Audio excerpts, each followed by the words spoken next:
Alright guys, welcome back to the Day 3 Substitution Notes. Guys, on this we made it through example 2 on the last video, so let's go ahead and flip through to example 3. Guys, today we are going to see a problem where we hit a little bit of a challenge, and the reason we hit a challenge is you're going to notice that the x and the y are on the same side in both equations. So it's not like we can say that these are the same, because we don't have a y or an x sitting on one of the sides. So when this happens, we have to get an x or a y by itself. So when you get a weird problem like this, first thing you want to look to do is you want to look for a variable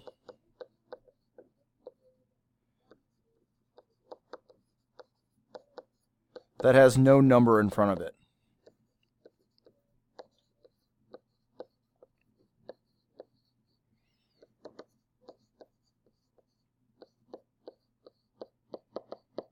So if we do that, we can see that this x down here, it does not have a number. All the other ones do. The other one has a 2x. The other ones have 3 for both of the 3 y's. The second thing we want to do is we want to get that letter by itself. All right, so let's get that variable by itself.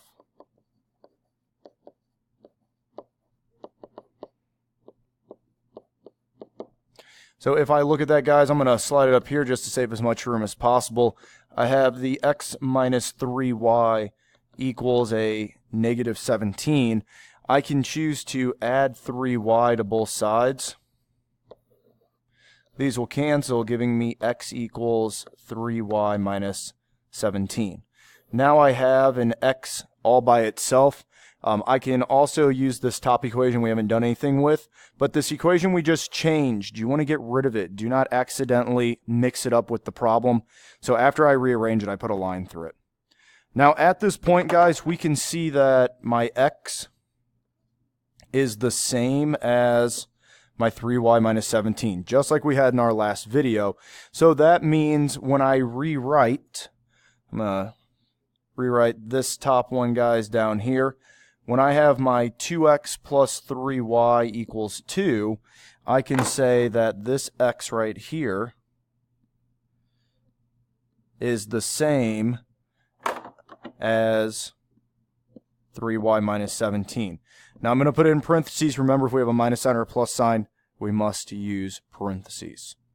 So I can rewrite this whole problem. I can have 2, and then I can replace the x with the same thing of 3y minus 17 plus 3y equals a 2 here.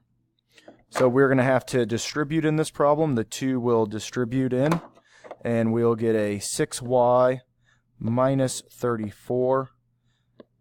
Then we'll still have our plus 3y equals our 2. From here, we need to notice I have 3 y's on the left and 6 y's on the left. So in total, I have 9 y's on the left. Still have my minus 34 equals 2. I'm finally do a two-step equation. I can add 34 to both sides. I can get 9y equals 36. Divide by my 9, divide by my 9. And we will see that y equals 4. Now, just as we did on the problems or the videos from the problems on the last video, we can also see that y is the same thing as 4. So I can go all the way back up to my 2 original problems. There we go. And I'm going to take this and say that x equals 3y minus 17. Well, we know that y is the same thing as 4 now. So since it's the same thing as 4, I can say x equals 3 times 4 minus 17. When we solve all this out, 3 times 4 is 12. 12 minus 17 is going to give me a negative 5. So guys, final answer here. I'm going to kind of move around a little bit. I'm going to come right over here to the bottom left of our screen. We can say that we have the ordered pair negative 5, 4, where x equals negative 5 and y equals 4. So the beginning of this problem, guys, is a little bit different. All right, so we have the new rules, but once you get that, it's the same as our problems from the last video. So we can move into a problem where we have no solution and infinite many solutions, just like we did with graphing. So let's take this problem that we have here, set up nice for us. We can see that our y is the same as my 2/3 x plus 1. So I can say that this y is the same as, and I'm going to put it in parentheses because I'm working with a plus or minus sign, 2/3 x plus 1. So I can rewrite this and have 2x minus 3. I can replace the y with a 2/3 x plus 1. And I can set this equal to -4. Yes, guys, we do have a fraction. Do not let this freak you out. The fraction is going to go away. I can multiply my -3 in here. I will end up having 2x, top numbers with top numbers. So -3 times 2 is going to give me a -6. The bottom number floats. So -6 over 3x. And then this will be -3. We still have our equals -4. Anytime we can try and simplify, guys. 6 over 3 simplifies down to a 2. This is really 2x minus 2x minus 3 equals -4. And now when we go to combine this, if I have 2x's and I take away 2x's, well, they actually cancel each other out.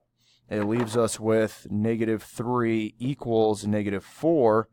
And since this is a bad answer, they're not the same, this is no solution.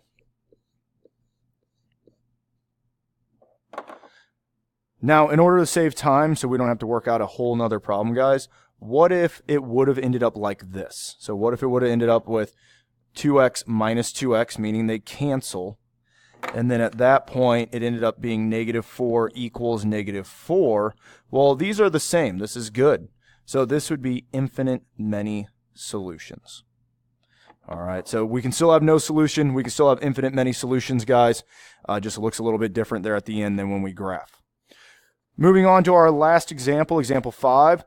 They're going to give us a word problem. Just like we had on our first test, they're going to give us a setup for 2 companies. We got one cable company, and then we have the second cable company. We have up here $60, and then we have $80 with the word per, keyword, just like we had on the last one. We have $160, we have $70 per. Just like on the first test, we can set up our y equals mx plus b's. All right, so for the first company, we're going to have y equals 80x, because it's with per, plus 60. And for the second company, we're going to have y equals 70x plus 160, because 70 is with the per. At this point, guys, it's not even a word problem anymore. We just solve this, and then we answer the questions.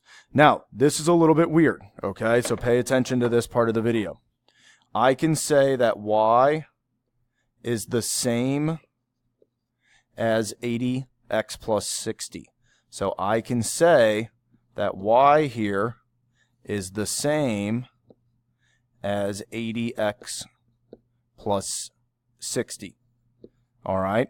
So if I say this, I am saying that 80x plus 60 equals 70x plus 160. Now, if you want it to go the other way and you want it to write the same with equation 2 and slide the 70x plus 160 to the first equation, you could do that. Works every single time.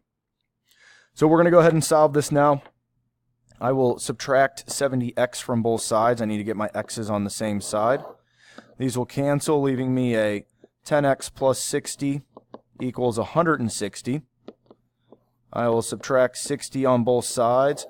And guys, I'm going to run out of room here, so I'm going to slide over and write my 10x equals 100. And then x is going to equal 10. All right, but on this, guys, when you pay attention, we need units. We are working with money. I got dollar signs up here, and we are working with months. So this is an amount of time. So x always goes with time, so this is going to be x equals 10 months. Now, we know we can plug this back in. I can pick either equation that I want.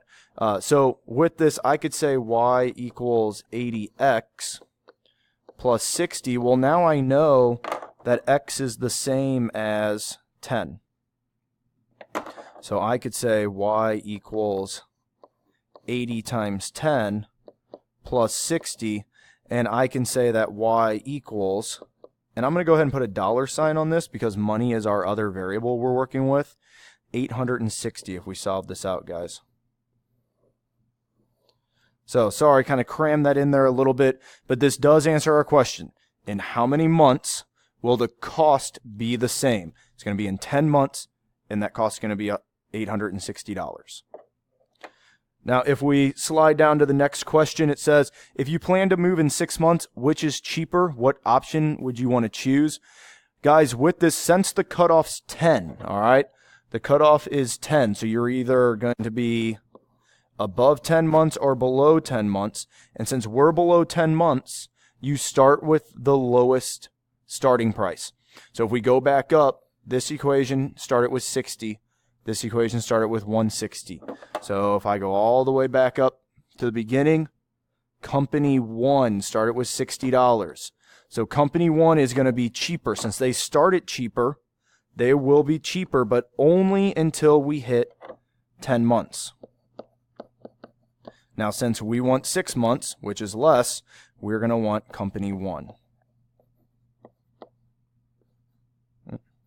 Get that right? So guys, with that, it's a little bit tricky on this last question. It was introduced with test 1. It's going to be introduced a little bit more with this upcoming test, and then even more with the third test. Be asking questions with that. I can do a better job explaining it in class for you guys in case you're not fully understanding that.